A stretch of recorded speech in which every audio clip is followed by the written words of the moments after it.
How to cheat in a job interview. Thanks to COVID, no company does in-person interviews anymore because they don't want to get cooties from you. So that means all of your interviews are going to be virtual, which gives you the perfect opportunity to cheat on your interviews. So congratulations, you no longer need to study or prepare for these interviews, and you can trick companies into hiring someone who doesn't know what they're doing. Don't hate the player, hate the game, right? I mean, if you ain't cheating, you ain't trying. Okay, so step number 1 is sign up for acting classes either at your local community center or online because you need to practice reading words and lines that you've never seen before so it sounds more natural during the job interview. I mean, just watch this clip of these award-winning actors reading lines on TV.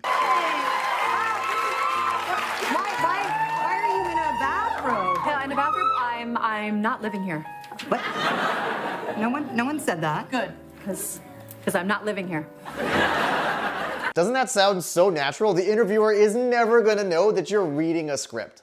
And step number 2 is to get all of your star stories written out on your computer in your notes and make sure you categorize them by the types of questions that you think they would be best to answer. And feel free to type out a whole essay out on your computer because remember, you don't need to practice anymore, you're just gonna read it word for word. Pro tip, make sure you use huge vocabulary words that normal people would never say in regular conversations because when it sounds unnatural, then hiring managers and recruiters will never believe that you're possibly cheating. Furthermore, I concluded that this minute discrepancy was actually a byproduct of upstream dependencies formulated by an elephantine process inadequacy. Plus, they like to hire people with big vocabularies. Step number 3, on the day of your interview, you wanna make sure that you get everything on your computer ready to go. So you're gonna wanna make sure you have the Zoom app open or whatever video conferencing platform it is that they use for their interviews. Have that taking up half your screen, and then have the other half of your screen showing all of the notes that you're gonna be reading during your interview. Then make sure you tell your interviewer that you can't look directly at the camera during the interview because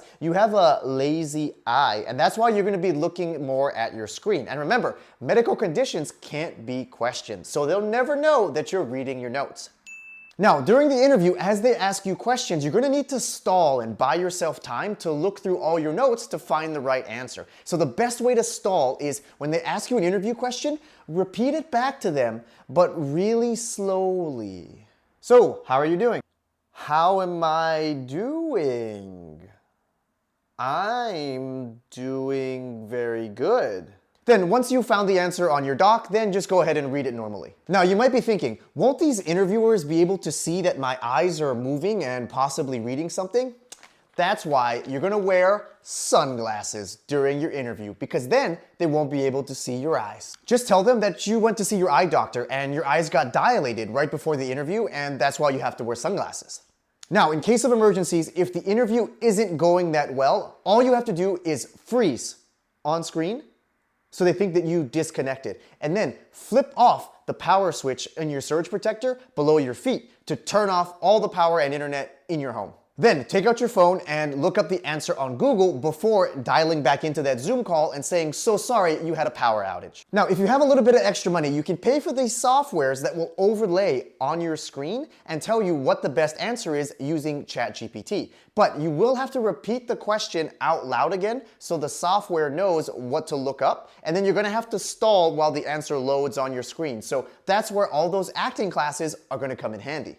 Bonus tip, you can actually have even more notes available if you want to keep some down below you on your desk, and you can even glue some or tape some to the ceiling above you. And if you want to read these notes, all you have to do is pretend to adjust your chair so you can look down, or pretend to yawn and then you can look at the notes up on the ceiling. Now, if you follow all the tips in this video, you can just sit back, relax, and wait for all of those job offers to keep rolling in. And don't worry, they won't figure out that you don't really know what you're doing until about 3 months into your job. And then all you gotta do is take medical leave. Okay, but seriously, you actually do need to study and prepare for these interviews because people have been doing virtual interviews for so long now. Interviewers can obviously tell when you're cheating or stalling or reading your notes. So make sure you watch this video right here to figure out how to actually study and prepare for your interviews if you want to get more job offers in 2025.